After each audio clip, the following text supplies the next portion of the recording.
واحد اتنين تلاتة. السلام عليكم ورحمة الله وبركاته. أجمل إخوات في الدنيا، عاملين إيه؟ وحشتوني.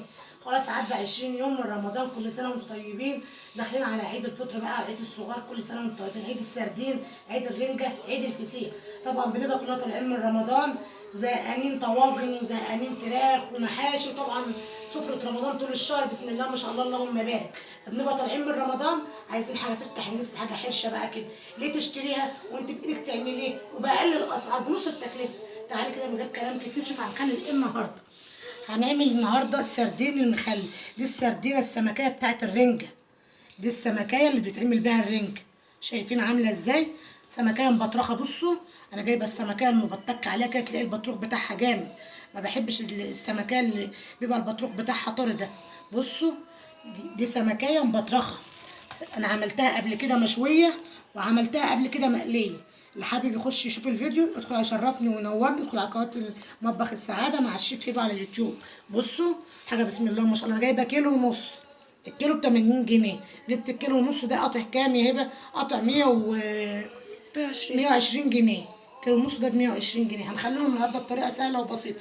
انا معايا ملح عادي عشان ما حدش يقول لي ده اللي لازم ملح خشن يا هبه. لا، الملح الخشن ما بيعتمدش على التحديق او التمليح، ما بيعتمدش على الملح. انت لو تخش عند بتوع الفسيخ كده، هتيجي تخش عند تروحي تجيبي فسيخ، خش في محل الفسيخ هتلاقيه كاتب على البراميل موعد التخليل. يعني ده البرميل ده 15 يوم تلاقيه ايه؟ تلاقيه دلع. البرميل التاني 20 يوم تلاقيه متوسط. البرميل التالت مثلا 25 تلاقيه حادق مش. فبيبقوا كاتبين عليه عدد الايام. المشكله هنا مشكله التمليح، مش في الملح خالص. انا بملح من الملح عادي خالص اهو، من بتاع البيت، ومعلقه شطه.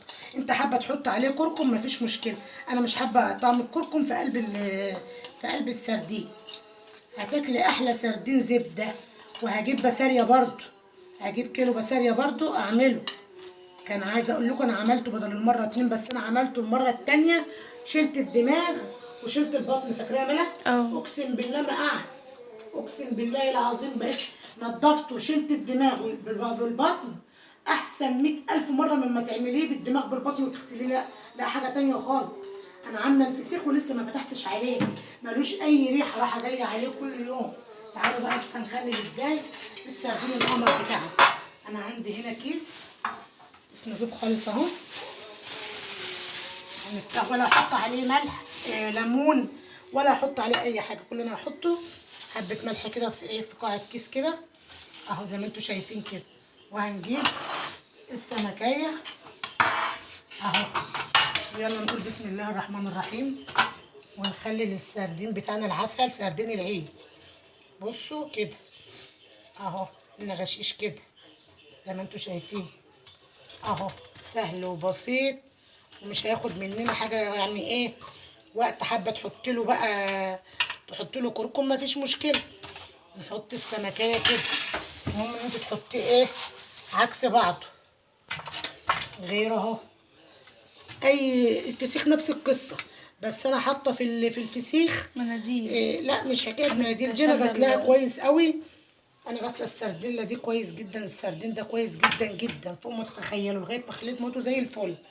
وحاطه في النغاشيش بتاعت في الملح بتاع الفسيخ حبهان مطحون. حابه تحطي فص حبهان مطحون في الناحيه دي، في النغاشيش، في الخراشيم بتاعت الفسيخ ما فيش مشكله. تحط فص حبهان من ناحيه وفص حبهان من الناحيه دي برده ما فيش مشكله اهو. حطيت 3 كده جنب بعض. هعمل دلوقتي بقى ايه؟ هنزل عليهم بايه؟ قليل من الملح. قربي كده وريهم الجمال والحلاوه كده يا ملك. والسردين بسم الله ما شاء الله جايبه 6 كيلو ونص، 6 سردينات كيلو ونص. انت عايزه تجيبي كيلو تجيبي 2 كيلو، اللي يريحك يا ست الكل. احنا عامه بنحب السردين جدا عن الفسيخ. انا جايبه فسيخ كيلو بس لان ما حدش بياكل فسيخ الا انا. انا وبابا بنحب السردين، انما هم بيموتوا في السردين. وهنفتح عليه بعد اسبوع فقط لا غير. نحط بقى عكس، يعني عكس عن الدماغ، عكس الدماغ اهو. والسردينيه بسم الله ما شاء الله، شايفين مبطرخه وبتلمع ازاي. واهم حاجه غسيل الحاجه. عايزه اقول لكم انا كنت حاشيه النغاشيش بتاعه الفسيخ مناديل مطبخ. امتصت كل الدم اللي في قلب هشوفها في الفيديو. اللي في قلب الفسيخايه الاخرى مش مخليه. انا حاطاه جنب اهو في الراحه والجايه كده بتاني اقوم جايه ايه عامله مقلباه. انا حطيت 3 كده تجاه بعضهم كده اهو. وهيرش بقى ايه ملح كده، حابه انت ترش بقى زي ما قلت لك كركم مفيش مشكله. الشطه مش بتحرق، انا مش حاطه الشطه عشان تحرق، لا انا حاطه الشطه دي بتقتل البكتيريا وبتخلي السردينيه تعيش معاك اطول فتره. ولا احط ليمون ولا احط خل ولا احط زيت ولا احط اي حاجه. بصوا اهو بالمنظر ده كده اهو، شايفين حاجه كده بسم الله ما شاء الله. وريهم يا ملك كده العسل ده. بصوا 3 تحت 3 عكس و3 عكس. اقوم جايه بقى عامله ايه مطلعه الهواء كله كده من الكيس. جاب الهواء كله كده من الكيس، وهربط واحطه في كيسين واحطه في العلبه واوريكم شكله بعد اسبوع ان شاء الله. 5 على اسبوع. لا اسبوع، بعد اسبوع ان شاء الله هاكل احلى سردين. هفتح مع الفسيخ. افتحه واوريكم الفسيخ والسردين يبقى ايه، يبقى زوج مخصص للسردين وللفسيخ. الله وبركاته. رجعنا لكم تاني بعد ما خلينا السردين بتاعنا ما خدش مننا وقت خالص. شايفين السردين بسم الله ما شاء الله، سردين زبده.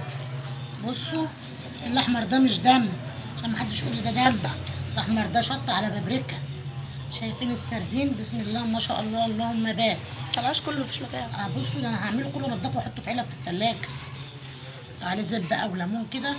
شايفين بسم الله ما شاء الله، والله العظيم سردين تحفه تحفه تحفه. ايه رايكم؟ هنضفه بقى كل الكميه دي دلوقتي واحطها لكم في علب وارجع لكم اوريكم شكله النهائي. شايفين؟ تعالوا نفتح ايه، نفتح واحده مع بعضنا كده. المشكله المقص مش معايا، المقص مش جنبي. بصوا نضف كده السردين ده، سردين من اللي هو البطروخ من اللي هو نهون. شايفين السردين المبطرخ. انا بحب السردين المبطرخ ده، بحب المبطرخ اللي هو البطروخ المخرز ده، مش البطروخ اللي هو الناعم. بحب ده. بصوا السردينيه الزبده. بصي تعرفها انها تقشر معاك ازاي. بصي وعامله بساريه برضو. الفسيخ انا طبعا عامله بساريه وعامله فسيخ. مش هنشتري حاجه من بره خالص العيد ده، نشتري من بره ليه؟ ده انا جايبه كيلو البساريه بتاع البساريه للتخليل. ملك فاتحه لي بقها. ملك ما بتحبش الفسيخ بس بتعشق السردين ومحمد بيحب الرنج. هي الحاجه اللي ما عملتهاش بقى الرنج. وان شاء الله هنجيب طريقتها برضو ونعرفها بتتعمل ازاي ونعملها. بصوا يا سلام، عايزه حته من هنا دي، الحته دي. بصوا تعرف ان السردينيه مستويه ازاي. بصوا طالعه في ايدك، بصوا زي الحلاوه ولا مدممه. بصوا الجمال. بصوا بالله عليك صلي على النبي. بصي صلي على النبي. دوقي يا ملك وقولي لي ايه رايك. دوقي. الله الله الله. يا لهوي. والله تحفه. حتى كمان. بصوا بقى الجمال. اخلص بقى حتى كمان. حطه في العلبه دي. هاتوا من العلبه الحلوه دي. العلب دي بجيب فيها افتحي يا ملك مثلا.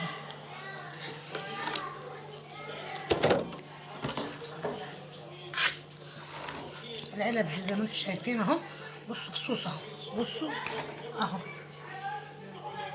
بصي بتطلع ولا شوكه، السلسله بتطلع بحالها. وجايبه كيلو البساريه ب 25 جنيه. انا جايبه الكيلو من ده بكام؟ ب 85 ولا ب 80؟ 85. جايبه الكيلو بتاع. بص مفيش اي حاجه، طلعت السلسله بالشوب كله. بصوا اهو ده عامله كده، وحاطه بقى كده في العلبه وغرقيها بقى في الزيت والشطه بقى. وهخلي علبه لوحدها للبطارخ دي. بصي هنضف كمان واحده معاك اهو. بصي باجي من الظهر كده واقوم جايه ماشيه صبعي فيها كده. بصي كده يا ست الكل. بصي السردينيه عامله ازاي.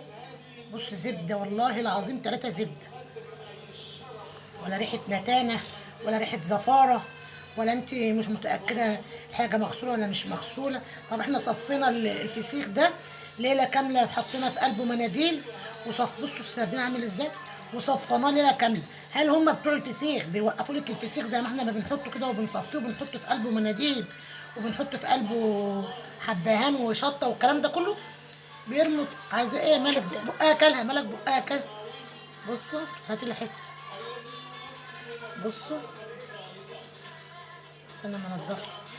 بيرموا على طول في البراميل الخشب او البراميل البلاستيك بتاعتهم، ويحط ملح ويقلب على طول. ومع ذلك انا عامله السردين ده بملح، الملح الخشن ما تربطوش نفسك بيه. بصوا ملح ناعم. والله العظيم انا حاطه ملح ناعم عادي، ملح اكل عادي خالص. بصوا اهو.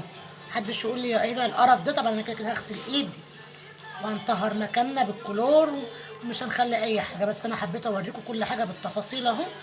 اهو عشان ما بعملش تقولوش ده انت جايبه السردين من بره، لا اهو.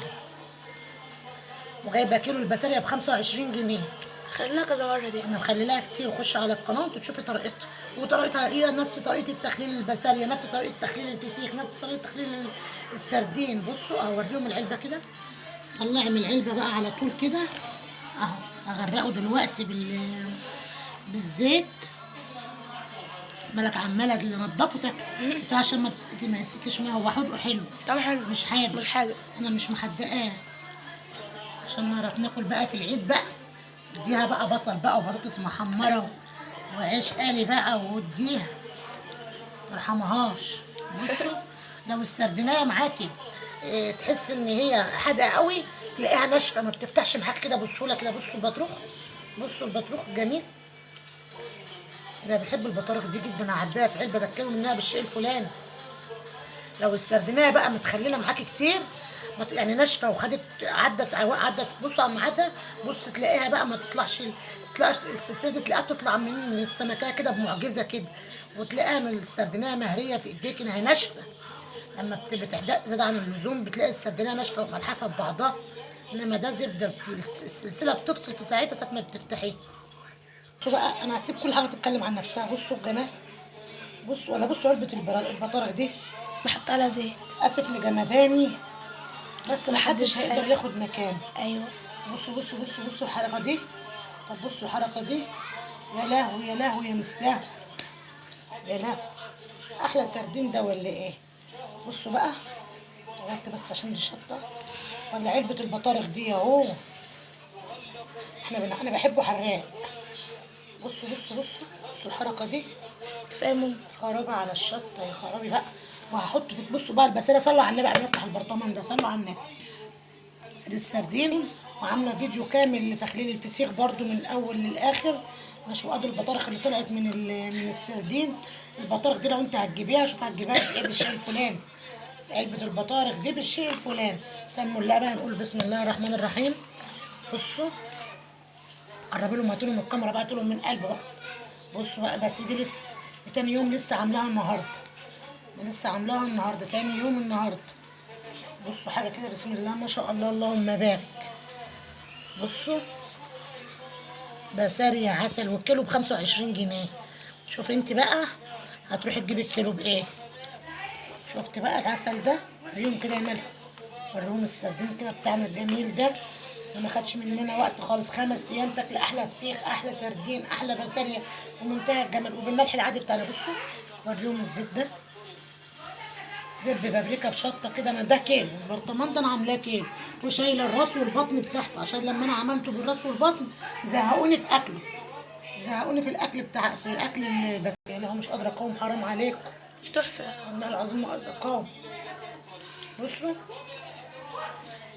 طبعا كنت عاملاه قبل كده بس كنت عاملاه بالبطن بتاعته وبالدماغ. كلوه برده بس بقى مزهقهم في الاكل. فانا المره دي بقى بصوا انا عايزه معلقه بس ولا حاجه كده اوريكم. بصوا انا شايله البطن بتاعته بالدماغ. بصوا حاجه بسم الله ما شاء الله. يعني اللي ياكل احلى من الفسيخ بقى. تاخديها على اللقمة ده كده. احلى من الفسيخ بقى. تاخديه على اللقمه على طول كده على طول في منتهى الجمال. دايب دوب كده زبده كده والله العظيم. اتمنى من الله كده يا حبايب قلبي ان فيديوهاتكم تكون خفيفه على قلوبكم واكون بقدر افيدكم بمعلومه حتى لو بسيطه. ولو ما تنسونوش في الاشتراك في القناه فضلا وليس امرا. واللايك العسل بتاعكم كده ودعواتكم العسل دي يا حبايب قلبي. اشوفكم بخير ان شاء الله في فيديو جديد.